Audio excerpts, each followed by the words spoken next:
جی مولانا صاحب، مراد آباد سے آصفہ نے سوال کیا تھا کہ تراویح کی جو 4 رکعت ہوتی ہیں، ہر 4 رکعت کے بعد دعا پڑھی جاتی ہے، اگر وہ دعا یاد نہ ہو تو کیا پڑھیں؟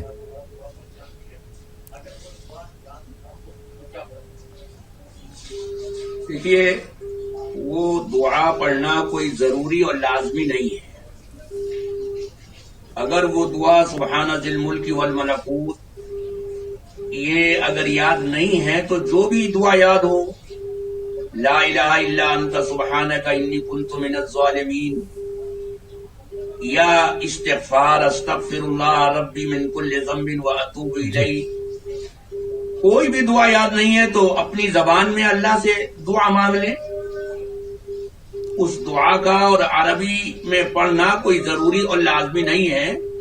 یہ ہے کہ اگر وہ دعا پڑھ لیں یا اور دوسری جو تسبیحات ہیں اور قرآن اور احادیث میں منقول ہیں، اگر وہ پڑھی جائیں تو ظاہر ہے کہ اس کا اجر اور ثواب اس کا زیادہ ملے گا۔